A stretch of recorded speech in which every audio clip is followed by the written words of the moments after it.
मैं Tan Singh, bureau chief, BSL life Bareilly मंडल।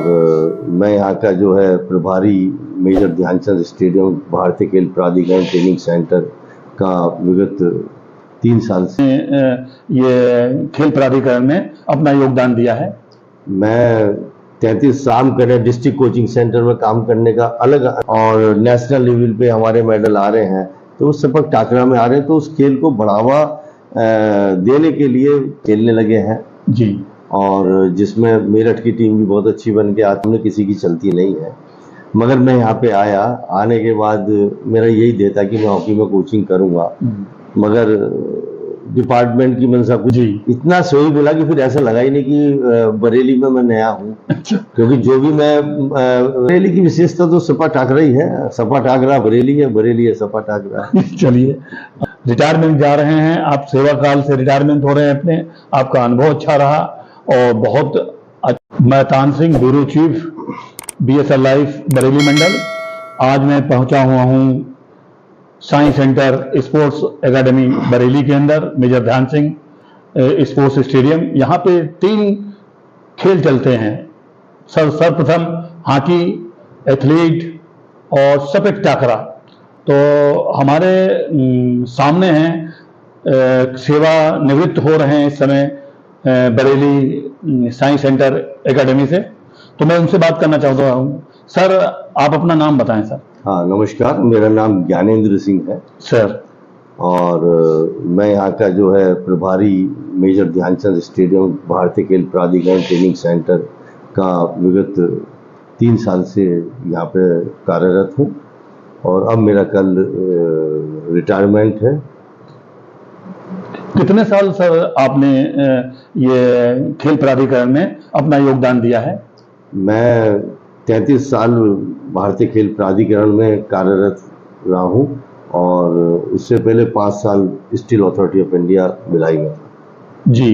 किस स्तर तक आप अपने समय में, जब युवा थे, तो आपने कहाँ तक खेल को खेला है? आपका पर्सनल गेम कौन सा है, थोड़ा बताएं, जनता जानना चाहती है।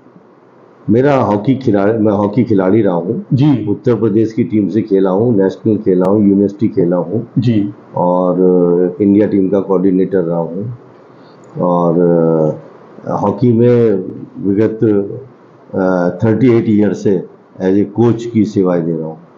जो खेल भारतीय प्राधिकरण खेल है, साइंस सेंटर, भारत सरकार ने इसको बनाया है, तो इसके ये सब कहीं का आपका अनुभव और बरेली का अनुभव थोड़ा बताना चाहेंगे आप? ये सवाल आपका बड़ा अच्छा सवाल है, क्योंकि जो साई कोच है उसकी अलग अलग जगह ऑल ओवर इंडिया हमारी सर्विस होती है और ऑल इंडिया पोस्टिंग होती है। उस पोस्टिंग में क्या होता है कि जहाँ भी पोस्टिंग होती है उसका कार्य अलग अलग होता है।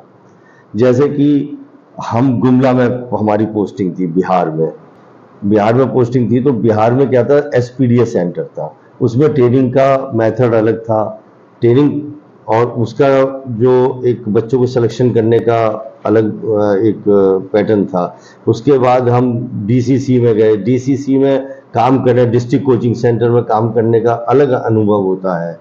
उसके बाद हम साई ट्रेनिंग सेंटर में आए तो उसका एक अलग अनुभव होता है। तो जहाँ भी साई कोच की पद स्थापना होती है तो वहाँ पे उसका अलग अलग तरीके से वर्क होता है। इन सारे 31-32 सालों में सर, जो आपका अनुभव रहा है वो मेरे ख्याल से काफी कुशल अनुभव रहा होगा। सबसे ज्यादा आपको किस जगह पर दिक्कतों का सामना करना पड़ा, सरकार की तरफ से या बच्चों की तरफ से या क्या डिपार्टमेंट की तरफ से? ये इस तरीके की व्यवस्थाएं थोड़ा बताएं इनके बारे में। मैं आपको वेरी फ्रैंकली बताता हूँ कि मैंने इतनी सर्विस की है, जैसे मैंने आपको पहले बताया भी कि मैं स्टील अथॉरिटी ऑफ इंडिया में भी वर्क किया है जी। 33 साल मेरे जो है साई में भी हो गए हैं। मुझे कभी भी डिपार्टमेंट से या कोचिंग क्षेत्र में कभी भी मुझे किसी प्रॉब्लम का सामना नहीं करना पड़ा। जो सर साई इंस्टीट्यूट है वो अपनी जगह पर एक जगह बनाता है और अच्छा खिलाड़ी पैदा करता है, तो सरकार की तरफ से सोच सरकार की ये रहती है कि हमारे खिलाड़ी जो है इंटरनेशनल, ओलंपियन, काफी जगहों पर खेल को खेल के इंडिया के लिए मेडल लाएं। तो इसका यहाँ कहाँ तक बताना चाहेंगे कि अभी हम किस जगह पर डिफेंड कर रहे हैं अपने को, खिलाड़ियों को, जो अभी तक का अनुभव कर रहा है? देखिए, मैं as a coach, as a प्रशासनिक अधिकारी, मैं आपको ये बताना चाह रहा हूँ कि विगत 10 साल से जो हिंदुस्तान के खेल में एकदम परफॉर्मेंस की जो बढ़ोतरी हुई है, वो एक तरह से बहुत अच्छी हुई है जी। और अभी आप ये देखिए, ओलंपिक में पहले हम एक मेडल लेके आते थे हॉकी का जी, उसी पे हम रुक जाते थे। उसके बाद आज हमारे हर गेम में मेडल लाने के खिलाड़ी हैं और बेस्ट कार्य हो रहा है हमारे साइट ट्रेनिंग सेंटर में। जी सर, एक चीज सर, काफी पेचीदा सवाल है, जैसे कि ग्रामीण खेल हैं, अभी आप खेल से जुड़े हुए हैं तो आपसे खेल से ही बात करी जाएगी। खेलो इंडिया प्रोग्राम है भारत सरकार के, उत्तर प्रदेश सरकार के, केंद्र सरकार के, कई सारे जो है प्लेटफार्म पे खेल खिलाए जा रहे हैं। तो थोड़ा खेलो इंडिया के बारे में बताएं। खेलो इंडिया जो खेल है, इससे हमारे खिलाड़ियों को कहां तक बेनिफिट मिल रहा है, किस स्तर तक ये पहुंचा है? सरकार पिछले कई सालों से, कई वर्षों से, पिछले 10 साल से मैं देख रहा हूं खेलो इंडिया प्रोग्राम के ऊपर काफी इन्वेस्ट कर रही है, काफी कुछ खर्चा कर रही है।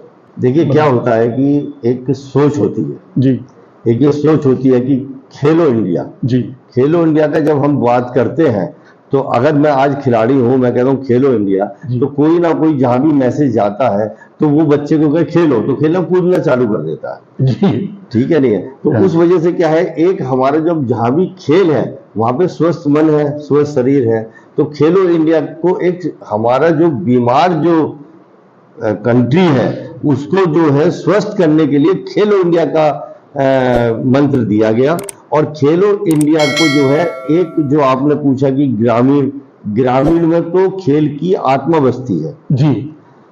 गेम में। अभी इस सरकार में पंचायतों को अभी कुछ धनराशि दी गई है कि जो पंचायत की जमीन है उसमें जो है वहां के खेल के ग्राउंड डेवलप किए जाए।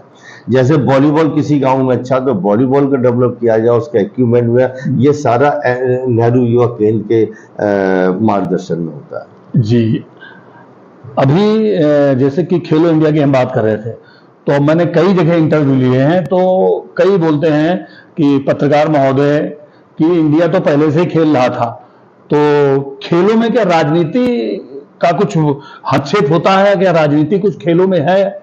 थोड़ा आप बताएंगे तो शायद जनता समझ जाएगी। देखिए, कहने का मतलब ये होता है कि जो टैलेंट है वो कहीं भी मार नहीं खाता है। जी, टैलेंट को दिखाना पड़ता है। टैलेंट दिखाना पड़ता है। आपको जो है 100 बच्चे हैं तो 100 में आपको जो है नंबर 1 पे आएंगे, और जो 100वां बच्चा है तो वो तो कहीं ना कहीं वो कहेगा कि भाई मेरे साथ राजनीति हुई है जी, मगर जो प्रथम है वो प्रथम ही रहना है। क्या कुछ इसमें कुछ बाहर से, जैसे खिलाड़ी है, खेलता है, एक खिलाड़ी ग्राउंड में मेहनत कर रहा है और एक खिलाड़ी काफी एफर्ट करता है, वो आगे की तरफ नहीं बढ़ पाता है, फिर बाद में वो आरोप लगाता है। कई भी संस्था हैं, अभी देखा होगा आपने, कई जगहों पर आता रहता है, मैं नाम किसी का नहीं लेना चाहता हूं, तो क्या ऐसा कुछ होता है खिलाड़ियों के प्रति, या खिलाड़ियों के साथ ऐसा व्यवहार होता है? देखिए, ऐसा है कि मैंने तो 38 ईयर के कार्यकाल में मैंने कहीं ऐसा नहीं सुना कि किसी खिलाड़ी के साथ अनजस्टिस होता जी, मगर क्या होता है कि अपने स्वार्थ के लिए जी, अगर किसी पे आरोप लगाया जाए तो उसकी खुद की प्रॉब्लम है, और वो सबको अगर ये सभी चीज को कहे कि मैं खराब हूं तो दुनिया को खराब बताने लगे, वो ऐसा नहीं है। जी। तो आप ये बताइए मेरे को सर थोड़ा कि सबसे ज्यादा आपका अनुभव और सबसे ज्यादा अच्छी फीलिंग आपको कहाँ रही, और किस किस जगहों पे आपकी पोस्टिंग ज्यादातर रही? मेरी पोस्टिंग जो है, अगर मेरा एक कोचिंग का कार्यकाल हम लें तो हमारा 5 साल हम स्टील अथॉरिटी ऑफ इंडिया में रहे। जी, फिर हम बिहार पोस्टिंग था हमारा, बिहार में हॉकी नंबर 1 थी जी, हमारी टीम। सब जूनियर नेहरू, जूनियर नेहरू हम लोग चैंपियन रहे। जी, रूरल चैंपियन है, स्कूल नेशनल चैंपियन है वहाँ पे। उसके जी। बाद सेकंड पोस्टिंग हमारी होशंगाबाद मध्य प्रदेश जी वो रही वहाँ पे। जी। वहाँ पे डीसीसी में रही, वहाँ अच्छा कार्य कर रहा हमारा। उसके बाद हमारा एसटीसी देहरादून हम रहे वहाँ पे। जी फिर एसटीसी देहरादून से हम Indira Gandhi national forest academy में कुछ दिन रहे। जी फिर उसके बाद हमारा एक सेंटर डेवलप हो रहा था Devilal, ji Chaudhary Devilal centre zone, northern zone बन रहा था। तो उसमें मेरी पोस्टिंग सोनीपत हुई। तो वहाँ पे एस्ट्रोटर्फ ग्राउंड वगैरह डेवलप करने थे, उसको हमने किया। उसके बाद हम लोग आरसीसी में मेरा ट्रांसफ़र हुआ मेरठ। जी तो आरसीसी में ट्रांसफ़र लेने के बाद वहाँ भी काफ़ी अच्छा काम किया। जी और वहाँ पे काफ़ी हम लोगों ने हॉस्टल को और एकेडमीज़ को, और 2 बच्चे मेरे इंटरनेशनल भी हुए वहाँ पे। जी तो वो हुआ। उसके बाद मैं 6 महीने एज ए एडमिनिस्ट्रेटर सफाई रहा जी एसटीसी में।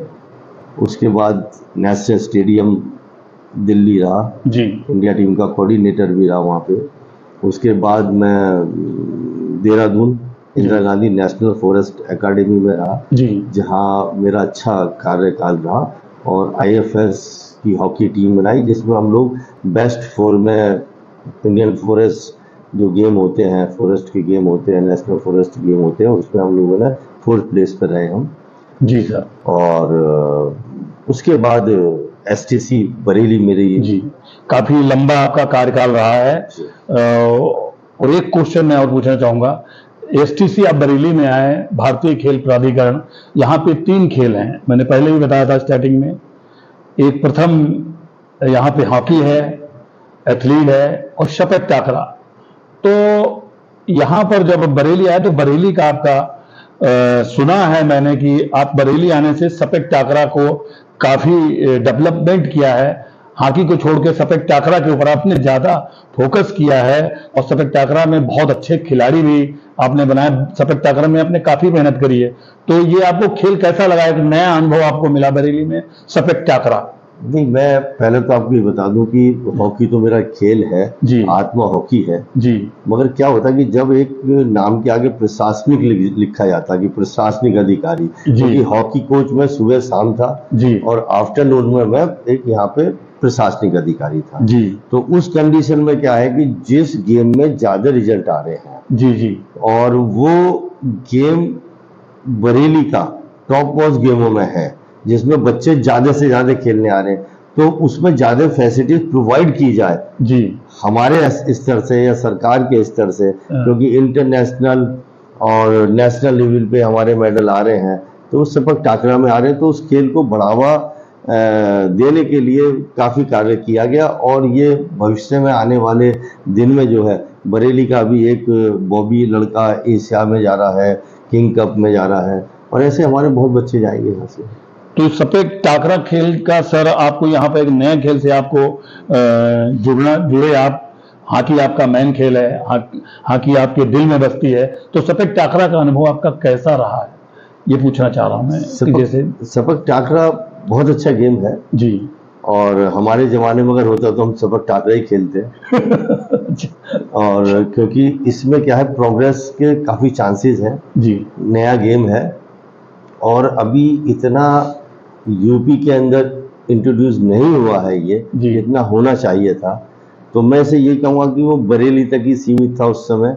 आज की डेट में यूपी में काफ़ी डिस्ट्रिक्ट खेलने लगे हैं जी, और जिसमें मेरठ की टीम भी बहुत अच्छी बन के आती है आज की डेट में, बनारस की टीम भी बहुत अच्छी बन के आती है जी। और लखीमपुर वगैरह 2-3 जगह की अच्छी टीमें बन के आती हैं जी। तो आज टोटल यूपी का पार्टिसिपेशन हो रहा है और सबसे बड़ी बात क्या कि जॉब क्रिएट होने लगी है इसमें। जी।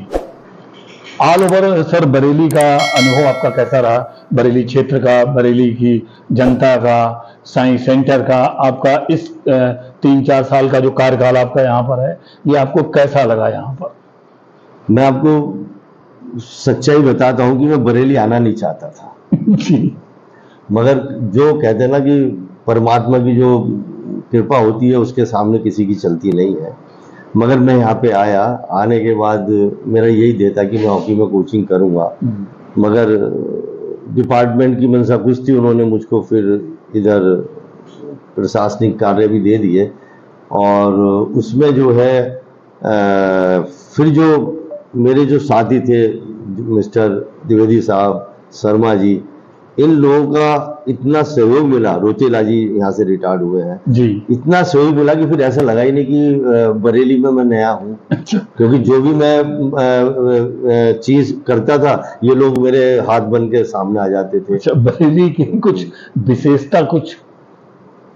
बरेली की विशेषता तो सपा टाकरा ही है। सपा टाकरा बरेली है, बरेली है सपा टाकरा। चलिए, ये हैं हमारे सेंटर इंचार्ज और मैं तानसिंह BSL लाइफ चीफ ब्यूरो। अब हम यही कामना करेंगे आप जहां रिटायरमेंट जा रहे हैं, आप सेवा काल से रिटायरमेंट हो रहे हैं अपने, आपका अनुभव अच्छा रहा और बहुत अच्छा आपने अपना अनुभव शेयर किया है, और यही मैं धन्यवाद करता हूं आपका। जय हिंद, नमस्कार।